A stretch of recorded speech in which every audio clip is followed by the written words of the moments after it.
Welcome to Formula Friday, your weekly Formula One show. I'm Nick. That's Lewis. How you doing, dude? How's your week been? Not bad. Just work and everything. It's about the same as always. How about you? How's the weekly chess update? How's that going for Nick? Terrible. I played 3 games today during my lunch break, and I lost all of them terribly. I am. I'm not sure what my problem is. I've been floating in like the 310 to 350 elo range on chess.com for rapid, the 10-15 or the 15-10 format I've been playing, and I'm just hot garbage. I'm trying though, like I keep analyzing games, and there's just I make stupid mistakes, and sometimes I just don't think through my mistakes. But chess hasn't been what I've been doing the most this week. I've actually been really on a NASCAR kick again. NASCAR is it was my first sports love, really. It's I started watching NASCAR as a very young child. I don't remember the exact year. It had to have been around 2002, 2003 is my earliest memory. I picked Dale Jr. as my favorite driver because red was my favorite color, and he drove a red car. And ever since then, I've just been in on it. And I grew up in a NASCAR family. My dad, my mom, they had a bunch of friends that would come over watch the races all the time. NASCAR Thunder 2003 and 2005 Chase for the Cup. I used to play religiously on my GameCube, and I kind of fell out of love with NASCAR after I moved to college. And then while I was in college is when they moved to the dumb new format with the weird playoff system and the stages, which I really hate. I'm coming around to the playoff system. Not that I like it, but I understand it a little bit better, I guess. I still think it's dumb. I think racing the championship should go to the person who's won the most races and has the most points. That just makes sense. I think NASCAR is really dumb for doing that. But with the with NASCAR 25 over the last couple months, I've been getting a little more hyped with it coming out, and I've been playing Heat 5 a lot on my wheel just to kind of scratch the itch, and I finally bought NASCAR 25 yesterday. And dude, I am loving it. I have it on the Xbox. There's some force feedback issues which I haven't really experienced a lot of issues with. I think the force feedback is fine. It's not as good as Heat 5. Like if you hit a wall, it doesn't jerk your wheel, but it doesn't bother me. I still like ripping it around. I'm in Arca right now, and I actually here's my car if you would like to see my car right there. I have modeled it after Ward Burton's 22 Caterpillar. It is It's your the car. that's specifically the 2002 Daytona 500 winning car. And I know what you're thinking. I thought you were a Dale Jr. fan. Why would you not make a Dale Jr. car? Why would you do a Ward Burton thing? Well, this is going to be a little bummy. My grandfather recently passed away, and he was a I don't know if he was a Ward Burton fan or if he just liked the car because it was Caterpillar, but that was always his driver. That was always the driver I associated with my grandpa. And I just it was kind of like a bit of an homage to him. It's really fun to be driving that car, and I kind of did it for him. I think I did a pretty good job designing it. It wasn't too terribly hard to do. Just the NASCAR 25 paint editor isn't as good as Forza's, but I mean, it got the job done. I think I got it pretty close. Yeah, going off of the same realm. NASCAR was my first racing love. I grew up watching that all the time. I grew up watching it with my grandpa. I remember asking him like, "Hey, what are you doing Sunday?" He's like, "Nothing." I'm like, "Oh, cool. You care if I come down and watch the race with you?" And you just seen the old guy's face light up. It was amazing. It was just a special moment. And like, if you look behind me, for those watching YouTube, I have a whole shelf of just a whole bunch of diecast cars, and on the bottom shelf is these like very miniature toy haulers for the cars. And what's special about that is my grandpa had a whole dining room from floor to ceiling of all these cars and NASCAR cars he collected, and that's like all that remained of it after he passed away. So it's like a little piece of him that's still there, and it's yeah, NASCAR was my number one like sporting love growing up. It was I loved racing. It's what got me into going fast and everything. Yeah, it's the reason. It's quite literally the reason this podcast exists. This show exists Yeah. because when I was a child, I didn't care about football. I didn't care about baseball until much later in life. Now I'm a Rockies fan, so I guess I still don't care about baseball. But You don't care about winning. yeah, that's true. But the vibes at Coors Field, immaculate. I just NASCAR has always been special to me, and I've been thinking about it a lot more over the last month or so since my grandpa passed, and I've been going to YouTube and to the NASCAR Classics YouTube channel and watching old races. I watched the 2001 Pepsi 400 the other day, which is the one that Junior won first time they were back at Daytona Yeah, after his after death. his dad. I watched the Yep. 2007 Daytona 500, which is the one that Harvick won. Um, Harvick was my dad's favorite driver. So I love my dad's NASCAR drivers. I don't know who he liked before, but he loved Chad Little. Chad Little was his favorite driver, and I'm pretty sure it was specifically Yeah. because he drove the John Deere car, and my dad's a huge John Deere guy. But then Yeah. after Chad Little got out, he started following Earnhardt Sr. more, and after Sr. passed, he just jumped onto Harvick, because Harvick was driving Senior's car. They just painted it white, called it White Lightning, and my dad was a Harvick fan the whole time. Even he didn't even like the new playoff system, and he got really burned in 2020, I think, when Harvick should have won the playoff, or the championship, but he didn't because of the dumb system. And that's kind of when my dad fell out of NASCAR, and I kind of snuck him into Formula One. But then he picked Ferrari as his team, so he's just never going to be happy again, I Just guess. as heartbroken. Yeah. Yeah, Yeah, I mean, from being heartbroken to Kevin Harvick to being heartbroken as a Ferrari fan, I don't know. I mean, that's a good transition between if you're used to the heartbreak in one sport, hey, here's the heartbreak in here, the sport. that's true. You're right. And, Lewis, I got to be honest. I think NASCAR might be pulling me back in just a little bit. I know the season Ooh, is almost over. I get that. That's fine. But I have recently done a little more research and found out that Dale Earnhardt Jr., crazy, has a team in the Busch Series. Sorry. I always call it the Busch Series. It's Xfinity. It's always going to be I the will Busch always Series to be me. the Bush. I think Yes, everybody can understand that. But not only does Junior have a team in the Busch Series, he's got really cool drivers. One of them drives the number 8, and he's from Iowa, and it's a really sick car. So I think I might have to start watching the Busch Series, and then hopefully Junior can break through, because I know he had got a car in the 500 in the Cup this year, okay. and I think this isn't a NASCAR podcast, but I think there's some weird specific monopoly rules in NASCAR, because I think Richard Childress has Yes, some kind of stake in Junior Motorsports, and they can't have a Cup team because of that. I'm not sure, but I'm not sure either. if it ever But yeah, is, if you, I'm going to be a diehard Junior Motorsports fan. I mean, I am now, but does that mean you're going to go to an Iowa race? I would love. So my dad and I actually did go to an Iowa race where my dad currently Ooh, works. Years ago, they offered tickets to a Busch race, at Iowa Speedway. Shortly, it was before Cup ever raced there. It was just strictly trucks and Busch, I think, at that point. yeah, because NASCAR didn't. The Cup Series did not start racing there until last year. And I love that track. So I actually didn't know that. I thought the Cup started racing there a lot sooner. I love Iowa Speedway. Rusty Wallace designed it. It is. I hate driving it in any video game. I'm trash at that. But I that's the love it. only Driving it. NASCAR race I've ever been to, and I don't remember the year or the day specifically or the race. All I know is Travis Pastrana was racing, and I really wanted him to win, but I think Kurt Busch ended up winning it, or Kyle Busch ended up winning it. It's when he was driving the monster car in the Busch series. Okay. That was awesome, though. Uh, I love that. I would love to go yeah. back to another race. Real quick question. I know this isn't a NASCAR podcast, though I do have friends who do have a NASCAR podcast. hmm Don't mind me plugging that. It is a bad league, bad pod. Great, I love them. But when you think of the Cup Series, what name do you call it? I Nextel. call it the Sprint Cup. Yeah, I call it the See, Sprint I've Cup always too. You're right. Sprint next. I call it the Sprint Cup too.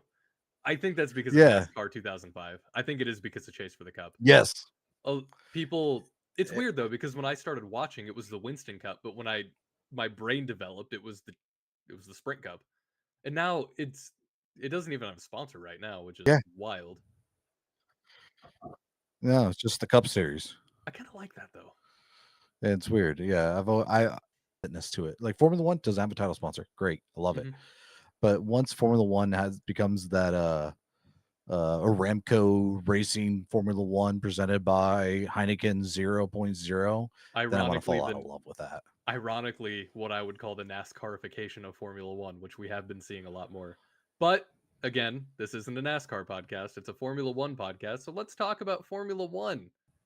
We're gonna preview COTA, but let's dive into some news topics first. Foremost being George Russell. He finally worked out his contract situation, and Mercedes have confirmed, albeit worded in a very weird way. George is racing for Mercedes in 2026. And a quote I saw from Total Wolf just said, everybody's very happy, but I don't see anything specified that granted, I haven't done a deep dive into it, but I haven't seen anything specified, anything beyond 2026. They just said George Russell and Kimi Antonelli will race for Mercedes in 2026. Feels very deliberately worded.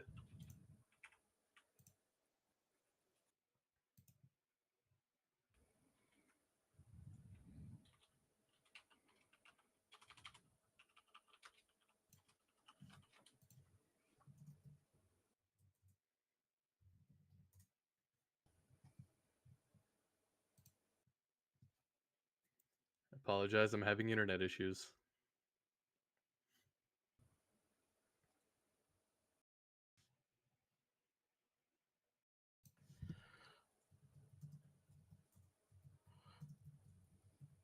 All right, I am back.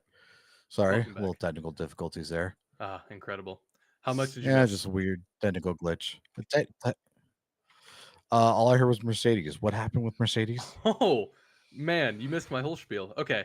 Um, they confirmed that George Russell had signed a contract and he will race for them in 2026, but they didn't specify anything beyond 2026. It was just very deliberately worded 2026. And Toto Wolff even said, we've reached an agreement that makes everybody happy, which, again, feels very weird and deliberate.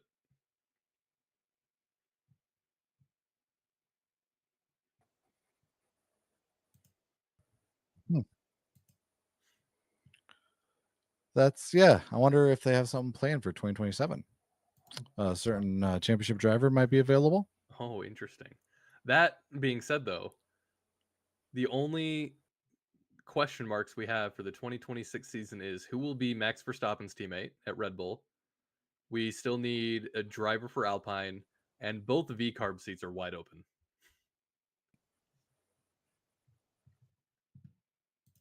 Oh.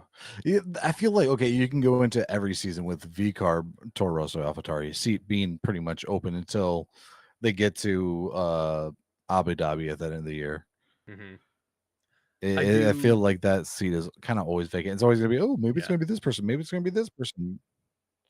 I do kind of subscribe to Isaac going to Red Bull, though. I just feel like that's the natural progression, unfortunately. If Isaac goes to Red Bull, where does Yuki go? Super Formula, or he opens a restaurant. You really think either you I think he's gonna leave Formula One entirely? If he does, he might end up as a reserve, but if he can't drive an F1, he might find a good career elsewhere in another series. It I I guess I don't know. It's so weird with Yuki because he has improved and he can be good, but I don't think he's improved as fast as anybody hoped or really wanted him to. I guess I don't know where else he could end up. Okay. Do you have any thoughts? Maybe reserved for Aston because of the Honda connection, the Honda sponsorship. Oh, true. I I mean, That's that's a where I can great think point. Yeah.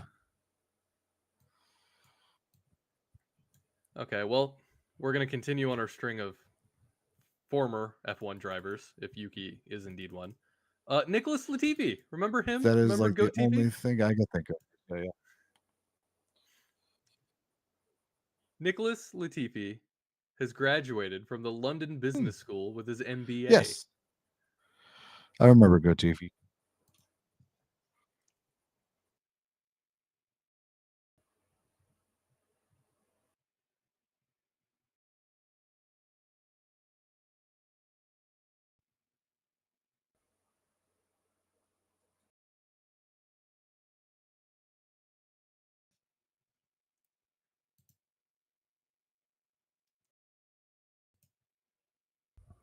I can't imagine what it must feel like to be a former Formula One driver and just go to college for business. I wonder how many people knew who he was, or if he kind of kept it low key, or what. I don't know.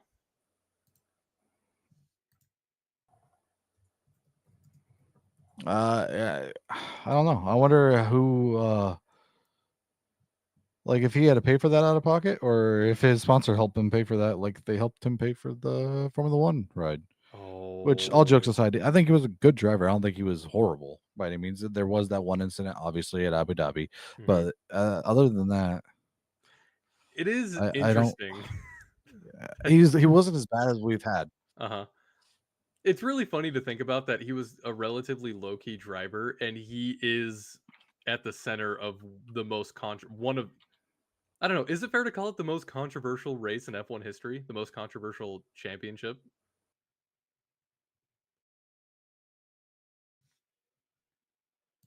Would that be the most controversial, or would there be like the crash gate, or maybe crash gate involves or not Michael Schumacher crashing and getting disqualified from the 1997 season? I mean, as we all saw from the F1 movie, that's just a strategy now.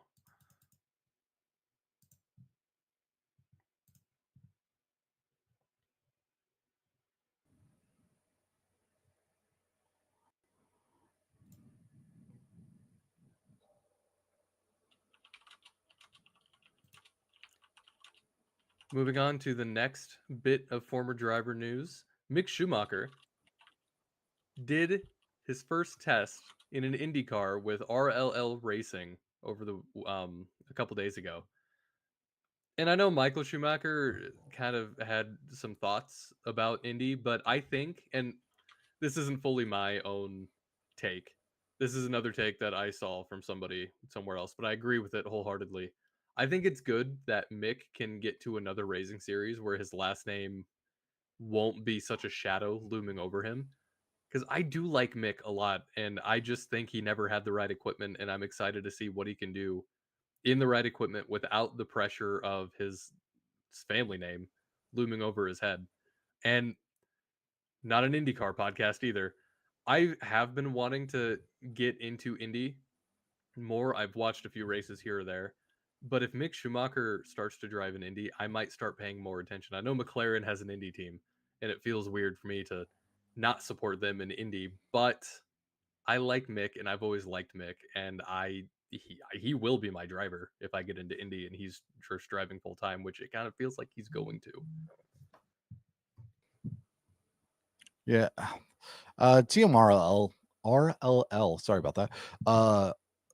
I don't like. I don't watch IndyCar. I haven't. I'm not going to pretend that I have. Like, it's just not one of the things I've gotten into with my local, or a little bit of sports bandwidth I have, bandwidth, as you may. Hmm. Uh, but I do know that they have an IMSA team, which is like the BMW team, and so like I that name I recognize, and like, I don't know, they've done pretty decent in IMSA, so I'm don't know how they did in Indy, but I'm assuming they can hopefully be carry enough weight as they do in IMSA. So Hmm. that'd be cool, and hopefully he does be able to get it race And like like I more and do more. and like I said, I think either way it will be good for Mick just to kind of step out of the shadow of his last name in Formula One. It's not easy pressure to live up to Michael Schumacher, and I I don't know how he did it for as long as he did, honestly.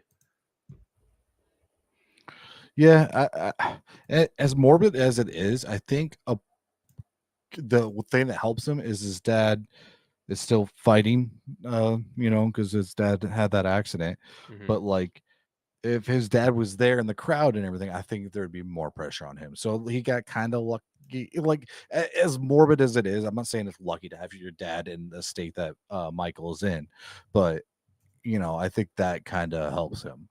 Hmm. Another bit of news related to a current driver. Gabrielle Bortoleto turned 21 the other day. Happy birthday, Gabby. Right Oh, before happy Texas, too. birthday! Yeah. Oh, I wonder what you're gonna do in Texas when you're 21. I don't know. Eat a lot of barbecue. When you're 21, is that you couldn't do when you're 20? Yeah, why not? Hmm? Uh, and now finally, the next update of former Formula One drivers, IMSA. They had just raced the Petit Le Mans, which Yes. is obviously, of course, at Road Atlanta. Danny Kvyat, he raced for Lamborghini. They placed fourth. Looking. I'm trying to find ones. Kevin Magnussen, Uh, BMW, placed ninth in the GTP car. This is GTP. duh, duh, duh, duh. Yeah, going through that, it was a pretty good battle. It was a good race. I Hmm. like Imza there. Trying to help you look, but yeah, Felipe Nasser. I believe he did Formula One for a little bit. He finished 10th. And of course, the Trying main to tie it event, back to Formula. finishing in 16th in LMP2, Logan Sargent. Well, his team.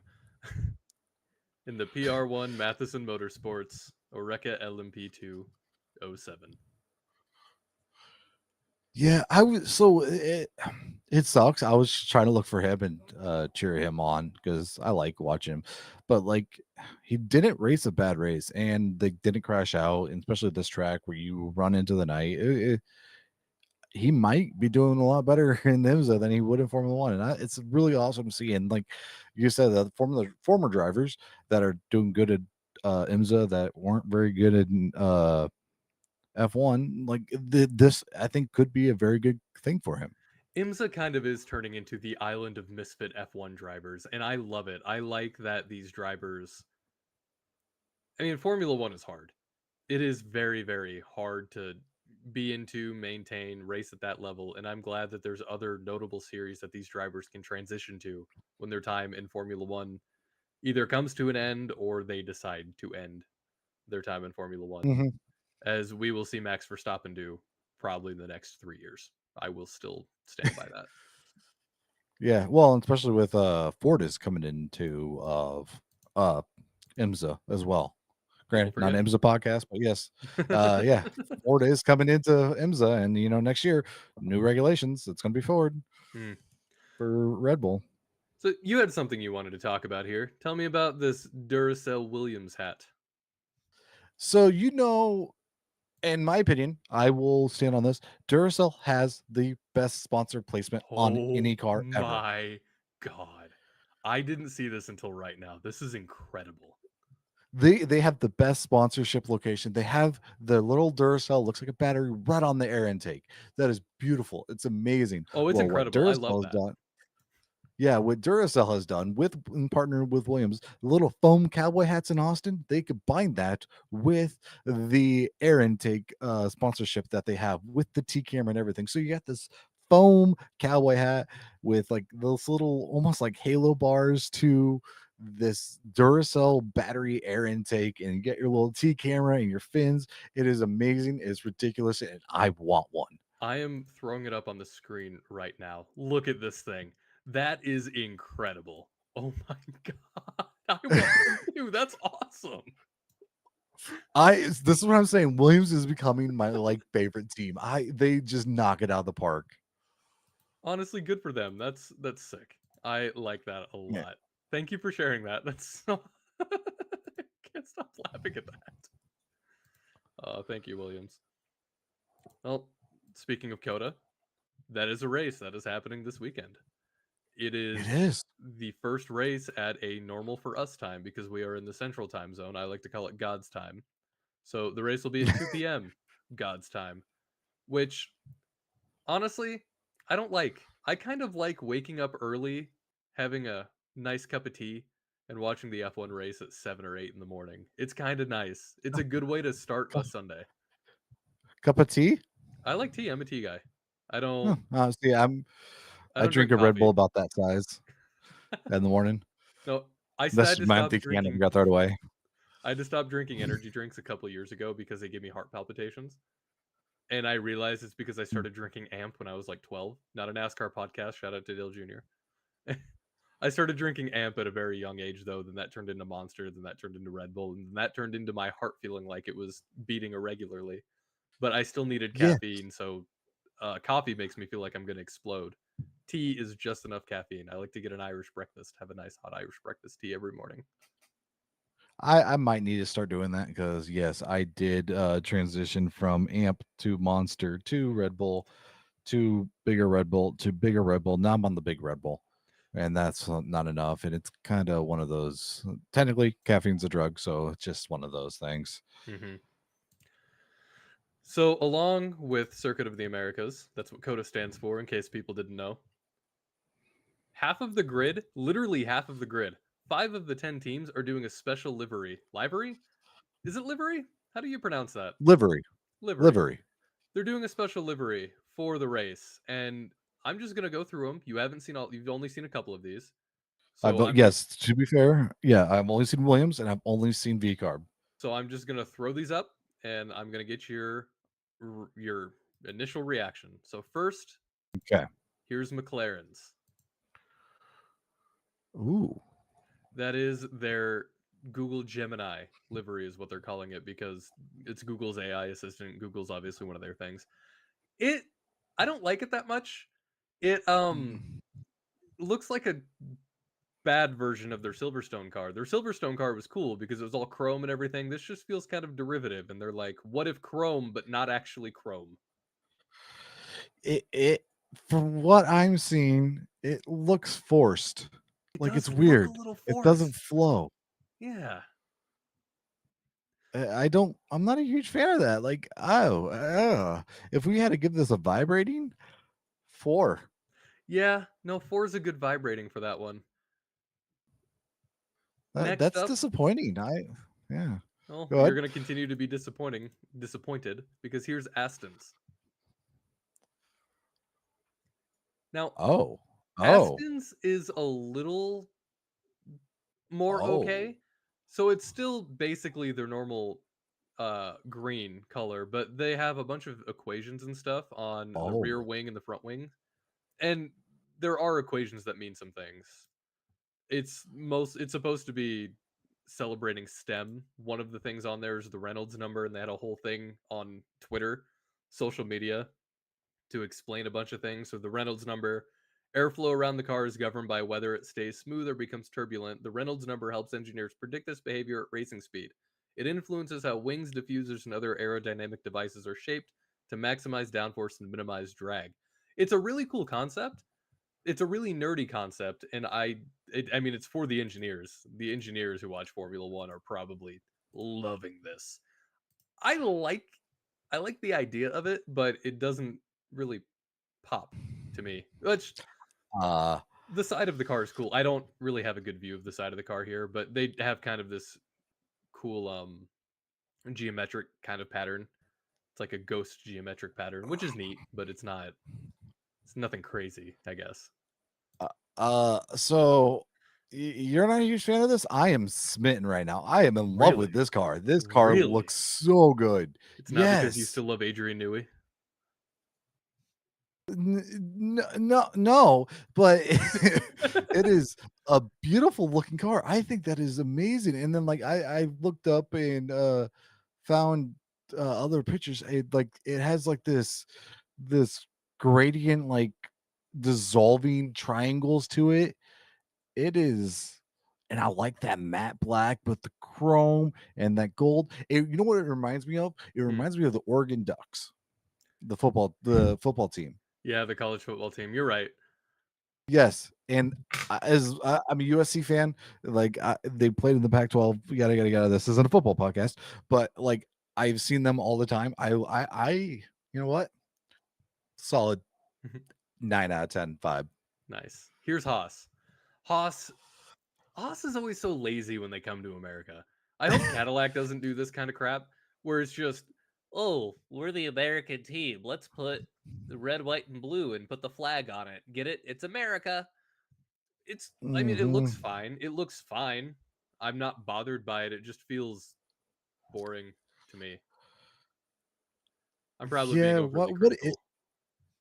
No, but I never understood why doesn't Haas lean more into the Americanism? Like I get it, Gene Haas does not like to put money into this team. It is just a sponsorship for them. But like 4th of July, they've raced on 4th of July before. That is America's Day, blah blah Mhm. blah. Like that is like Independence Day. Why not do that? See, and I do hope that Like I Cadillac does better about leading into that bit. I know I'm contradicting what I just said, but on the 4th of July, that makes sense. That makes total sense. It's an American team. Why wouldn't you celebrate the most American holiday that's ever America? When Haas does this, yeah, when they come to Texas, it feels forced. It feels like, hey, remember us? We're America's team. People forget. yeah, and it's just like that it's not really that looks more Texan than American, which is fine. Like they're in Texas. I'm okay with that part. But it's just like you don't do anything special for any of the American races except for this. Like, everyone goes all out for this. It's fine. But Hmm. it's just like 4th of July, you couldn't do a special thing then. Or like I, I feel like Williams, like they had a big American shirt when they had Logan Sargent on their team. They had like this cool like American stuff, and they were embracing the American in them. And they're not an American team; they are very, very, very Britain team. Hmm. And I'm disappointed with them. A 2 out of 10 vibe. So, Lewis, before we go on to this next one, I'm just now having a realization about myself. The second, and it's freaking me out a little bit. So, Oh, um, I've realized that every American race on the calendar, Miami, COTA, Vegas, a lot of teams do a special livery of their car, and I wish that there was at least one race where we got the quote unquote normal helmet game matchup. And this has been a topic of discussion where I work. People were talking about when Nebraska, it's either USC or UCLA. It's going to be a blackout game. And those are classic. I think it's USC. Nebraska, the Huskers are wearing black uniforms. ooh. And I think they look cool, but a lot of my coworkers were upset that these are two classic teams. We want to see them wear their classic uniforms when they play each other. And I never understood that. It's like, yeah, whatever, just let people, do this. But in the context, I'm using this as my context, my frame of reference. I agree with them now. I think there should be at least one American race where they all just run their standard liveries that they run all season. And I think it should be this one. I think it should be COTA because COTA is an actual racetrack. It was the first one. Well, first. It's the first one in this modern era that I would consider. And I wish that this track was just they just brought their classic liveries. Is that a weird take? It feels like a weird take, but No, like I get it, especially because we do have special liveries throughout the season. It's sporadic, but like, yeah, I get your side of it. You like vanilla with it. It just we'll go back to the classics, you know. Yeah, I think you got Stokes poster in the background. I get it. You just want to go back to the classics. Uh, Strokes, gosh, but like it's just struts. yeah, I understand. Yeah, I understand, but at the same time, I kind of like the special liveries because I know, and at the same time, the paint weighs stuff, so like they have Yeah. to like paint it special I for don't aerodynamic and weight and stuff. So like it kind of makes sense that like they're sacrificing. and I just to be clear, I don't hate all special liveries. I don't hate that they happen at Miami or Vegas. Those make sense. I just want COTA to be a normal race. I just want that to be the classic cars cuz if I'm being honest, this is all selfish. If I ever make it to a Okay. Formula One race, it will have to be COTA because that is I'm never going to afford Miami and I'm never going to afford Las Vegas. COTA, that is a special race. That's part of the. We can get more into this in a bit, but that's part of the reason I love this race so much, is because it feels like the blue. It's the blue collar F1 race in America. It's still expensive and pricey as hell, but it's the most affordable one that we can go to. That somebody like me, somebody like I can't speak for you, somebody like me can afford, and somebody that it's attainable. It's an attainable thing that I can go to someday, and if I'm ever there, I want to see them race the cars that I'm watching them race all season. It's just total selfishness on my part, but you know.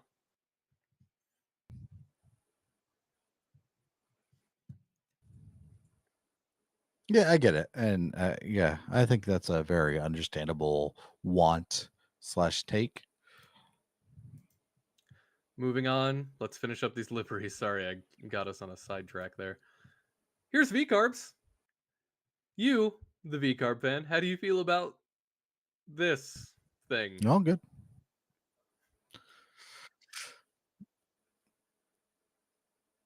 I like this one. I think Really? it's I like this because it looks like autumn leaves, but like not. It's kind of like a weird camouflage. The only thing I do not like is I kind of wish they would have got rid of the white and made it like black or something. Like kind of fully leaned into it, like Hmm. in a weird way. Because like the white Red Bull, like, well, I don't know. I like it. I like the color scheme and especially the shirts and everything that they came out with it. But that being said, I am a little bit of a homer. So like, yeah, like there might be more to that. What do you think of this one? What's your vibes on this? I mean, you nailed it when you said it looks like a camouflage thing. To me, it looks like a modern warfare. You just leveled up the gun kind of camouflage that you put on it to customize it. I'm pretty sure I've actually used that exact same thing on an M60 before. It's fine in the sense that S- it's unique, and I like that it's unique, but I don't fully get it. I didn't honestly pick up on the fall vibe of it until you pointed it out. I thought it was camouflage, like an orange camouflage for some reason. So that makes me like it a little bit more, but it doesn't really flow to me. It feels like they just kind of slapped it on there. I agree with you. They shouldn't have kept the white. They should have leaned more into something else. But I guess I wanted to keep the white for branding purposes, or maybe the bowl looked weird in anything other than white. Yeah, maybe it's because like they had to like the sponsors would like you can't hide the sponsors in a weird way, but like Yeah. I don't know. I feel like you could done that stuff and then put the sponsors in a different in white itself. But yeah, it just it's like they paid for the painting and their card got declined halfway through. Finally, we're gonna move on to spoilers. My favorite one. This is the Williams that they are driving. It is a flashback to 2002. I'm in love with this car. It has the Gulf sticker Really? on there. It looks good. It still has the modern vibe with the awesome Duracell air on the air intake. I like this car a lot. There's a beautiful simplicity to this one, and I think it works real well. I I don't know how I feel about it because it's just it does seem very simple and don't get me wrong, simple's fine. I like simple. I'm very minimalistic, but at the same time, it does kind of just seem like one of those basic paint schemes when you're playing the Formula One game and you're going through paint scheme one, two, and then they're all the way to 16. They're like, yeah, this won't work. Mm. That's Actually, my opinion. thank But you for the reminder. By the way, in the F1 video game, F125, if you want the Haas livery in the game, you have to do a time trial and beat Esteban and uh, Ollie time and time trial, and then you hmm, unlock the livery.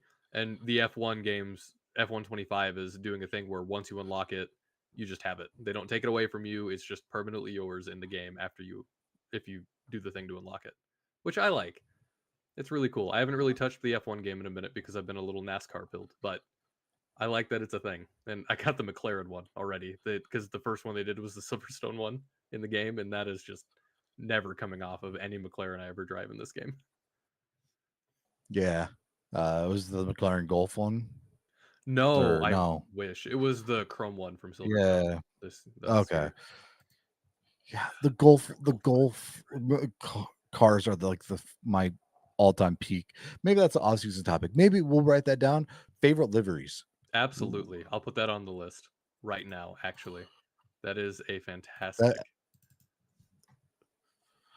and you know what? Maybe spoilers, foreshadowing. Golf might be number one. We'll Mm, see. might be Tune in to number one. find out in like 4 months. Yeah, we'll get there eventually. And that with that, we can transition from the paint jobs and talk about the race itself. So I kind of gave most of my takes on COTA right away. We can just start last year.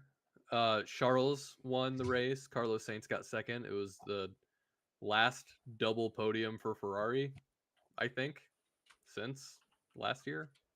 Then Max Verstappen got third. Uh, yeah, it was a race last season. It's hard for me to watch this race most years. I'll be able to watch it this year, but it's hard for me to watch this most years because I haven't. I wasn't super into Formula One around this time last year, which is wild because of the McLaren fight, but I wasn't keeping up with it as well as I should have been. So I didn't get to watch this race because I chose to watch football instead. That is the worst part about this race is I have to choose between watching my favorite football team, the Miami Dolphins, or my favorite F1 team, McLaren. But the thing is the Dolphins suck right now and they're going to play the Browns on Sunday and I don't want to watch that. And I do want to Did you have to watch put the this. right now in there? I am going to watch the sport where my favorite team is winning. So that's going to happen. Say, did you? Yeah, did you have to put the right now for the Dolphins in there? You're like the Dolphins suck right now. Mm, I mean, they were fine the last couple seasons. I don't want to talk about it though. Yeah. Don't forget, Coda is also the track. You said Ferrari won last year. Hmm. The year prior, 2 years ago, or 2 years before that. Wait, no, the year before that. Ferrari got double DQ'd. That's right. Or no, it was a Ferrari double DQ'd. It was Ferrari and then Mercedes got DQ'd. You're Lewis you're was not right. on the team It's at that point. honest mistake. Yeah, but yes, Foreshadowing, that maybe. was also. Ooh, Hmm. yeah. Eh, how do you feel about Coda as a whole? I have always liked this track because it is a track. First of all, it's a track. It's an actual track. It's not a street circuit. It is a racetrack that was built for Formula One to be a Formula One racetrack. And it is here in America. And I really, really like it. I know a lot of people don't like the design philosophies of the track or the designer of the track, but I think it does a really cool job of blending a lot of characteristics from different tracks into here. And I think it flows really well. It gets a little awkward around turns 5, 6, and 7. I think that weird ooh before you Oh yeah, hit that back straight. But otherwise, I think it's a pretty solid track overall. And I think yes. the different elevation changes make the track really cool and unique and fun too. We don't see that So often. yeah, well, yeah, because we're the next elevation changes that I could think of off the top of my head would be Spa, obviously with a Rouge Hmm. and Radeon, but then the Red Bull Ring in Austria, the Spielberg, because after turn one, it's just a straight uphill, and then you got to talk sharp right. But I, this is gonna be one of those rare times, Nick, that we are yin and yang here. Mm. I am opposite. I'm not a huge fan of this track. Partially, I do not think Herman Tilke has made great tracks. I think he just copies the same design over and over and tweaks it so the teacher doesn't realize that he's cheating, and copies the same thing. I do like turn one. It is great. Like obviously, it's top model for the first corner. It's cool. After that, the Megans and Beckett's. I just feel like this track, granted, there is times where we do have good racing. I just with that long straightaway, I think it kind of puts a damper on stuff and it makes it hard to make a good race throughout the whole track Hmm. And that's because fair. you kind of get behind dirty air and you're just Hmm. following. And then Well, you can make a lunge at the end of that corner, but yeah, that's my take. no, that's a fair and that's a very fair take. There's something about this track that I've always really liked, and I haven't ever really thought about it enough to try to put why I like it into words, but I just know that I love it and I like it a lot.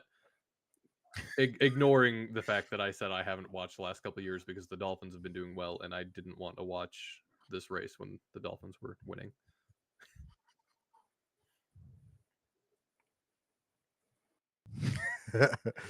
That's not on the track though. That's on me. That's my own personal thing.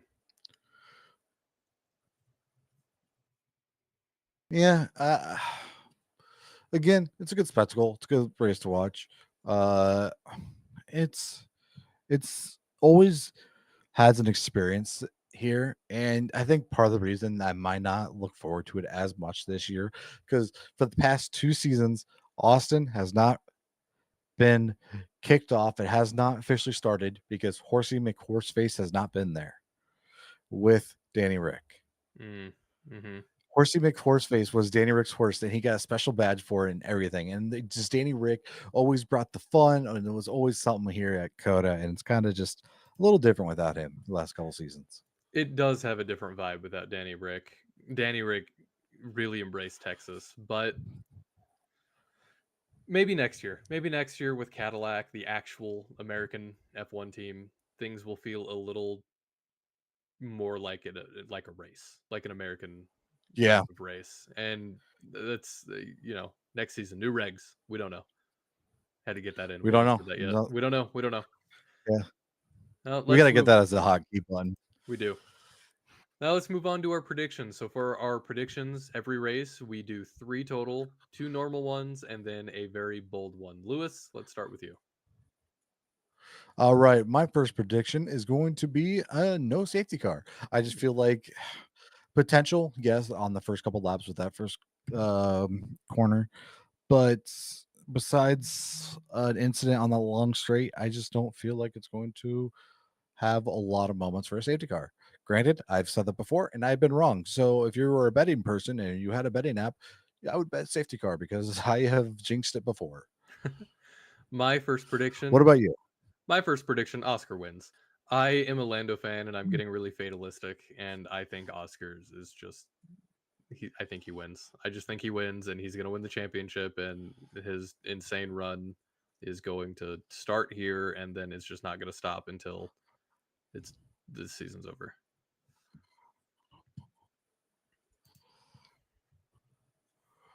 Really? Yeah. You, I'm a so sad would boy. you double or nothing Oscar like was it not a sweep, but yeah, sweep the weekend? No, I will not, as you will see by my next prediction, which I can share right now. I think that. Or are you talking about the sprint? It's a sprint weekend, by the way. Sorry, forgot to mention that. Ooh, All right. what is that? My second prediction: Max will get the pole. I think Max will do that thing where he gets pole, and then everybody's gonna be like, Mm, "Oh, is he gonna do it? Is he gonna do it?" No, I think he'll just get pole, but I don't think he's gonna win. mm. Do, do you think is Max gonna have a just a qualifying car? Do you think he's gonna have good race pace too, though, with it? I think he'll have good race pace, but I don't think he'll have winning race pace. He'll probably get second. Hmm, okay. Uh, so my next prediction is very vague, and I just not realized it.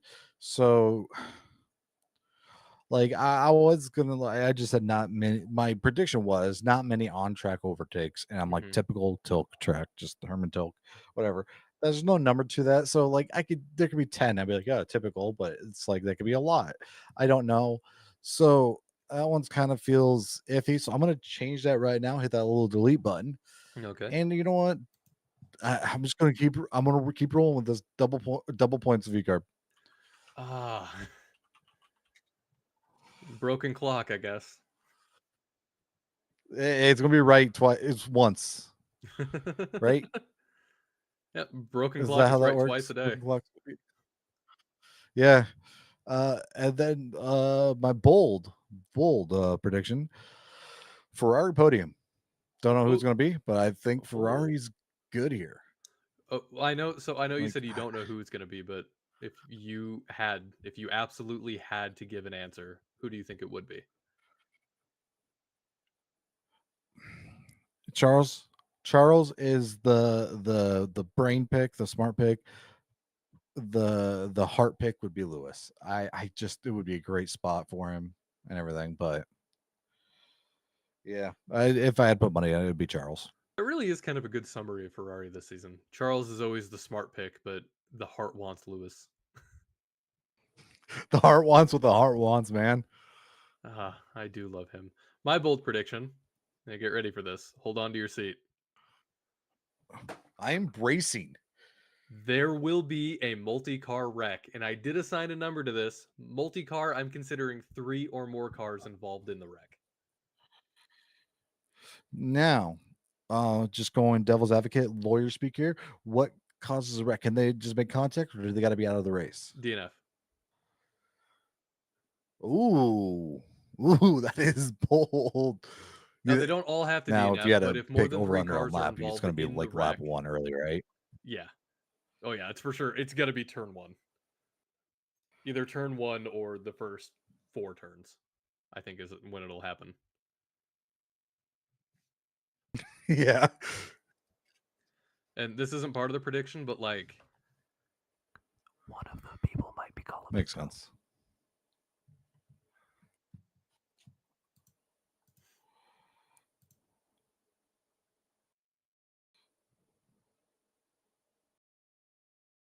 You didn't hear my joke. It's fine. Okay. Now it's time to move I on. didn't. I'm so sorry. No, you're fine. I said this isn't part of the prediction, but one of them is going to be Colapinto. Oh, I mean, is that bold? No, that's why I said it's not part of the prediction. But so in case you didn't hear it, again, I'm sorry, my internet has been so spotty. We got a new ISP and it is really bipolar. Three cars involved in the wreck, but they don't all have to DNF. But if there's clearly 3 cars that have been misplaced because other cars ran into them, that's a multi-car wreck. That feels fair, right? Okay, I will. Yeah, I feel like that's fair. Yes, I Okay. will keep an eye out for that. And finally, we're moving In a on weird, to our morbid way, I guess. That sounds favorite really game. morbid. It is very morbid. Grid Gamble. So Grid Gamble is a game where each driver is assigned a number 1 through 20, and I roll the formula dice. And one of us is I roll the dice, and whoever rolls the number. I'm explaining this terribly. I'm going to reset. I roll a dice. Each number is assigned a number 1 through 20. Where the dice All lands, right, and go. that is what either Lewis or myself, we adopt that driver for the race, and wherever they finish, whether it's in the points or not, we add that to our spreadsheet and see who wins at the end of the season. So right now, we started this, after the break.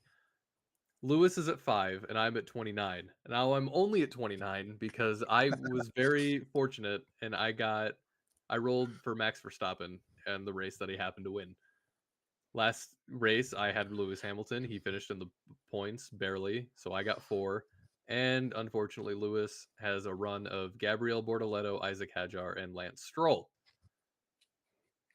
Meanwhile, I've had Esteban Ocon, Superman, Yeah. and Lewis Hamilton. So you would I'm going to let you decide this time because I've been rolling very poorly for you, and I promise it's not on purpose. Would you like to roll first, or would you like me to have the first roll?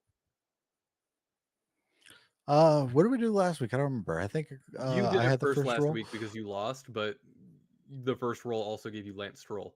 So would you like to go first, or would you Yeah. like me to go first? Let's see if you can have the luck this week. You go first. Let's Okay, see. I'm rolling the formula dice right now. 5. Okay, and what did it get? Oh, that's a good pick. I get Carlos You Sainz. got Junior, not his dad. People forget. All right, now Yeah. we're rolling for you. Please be good. Please. Oh, you also got 5. That's the Should new. we? We didn't think about this. Yeah, we have. Okay, let's establish the rule. Now, do we want to do re-rolls or do we both want to have the same driver? Reroll because it has to be Okay, different, right? yeah. I I had to ask. Yeah. How did we not think about that rule out of all rules? You should be happy with this one. Okay. You got an What did I 18. get? Kimi Antonelli. Oh, the Ant-Man himself. I'm okay with this. I'm okay with this. Especially he's Uh, been on better form the last couple of weeks. So I got a good feeling for you. I'm sorry that I am ahead by so much. I'm sorry that Max did it, but Kimmy I think will finish. You'll get points with Kimmy, and there's no guarantee I'll get points with Carlos. So you'll close the gap. Yeah, but yeah, I'm just looking at my points right now. I'm starting to look like a V carb schedule. 4 points, 1 point. Yeah, it's just yeah, it makes sense. All right. Well, that is Formula Friday. Thank you for sticking by us with the annoying internet and technical difficulties. I apologize. I am not stoked about it, but we'll get it figured out for next week. Until then, we'll be back. We're going to talk about Kodo. It's a double header weekend. I don't like calling it a double header because it's not really a double header. It's just again, not a NASCAR podcast. I'm used to races being every weekend, that it's normal for me that there's a race every weekend. It feels I hate that Yeah, there's a gap. But yeah, I know. I agree. but that's just how my brain was molded and formed from a young age. Anyway, next week we'll talk about Coda. We'll preview Mexico Ooh, another tilt track. and I mean Mexico's a great track though. And it's not fully Yeah, tilt, it is is. it? It's no, just the redesign. Which spoilers I might like it. We'll Hmm. find out next week on Formula Friday. We will find out next week. So until then, I've been Nick. That's been Lewis. Have a great night and enjoy the race. Y'all come back now. You hear?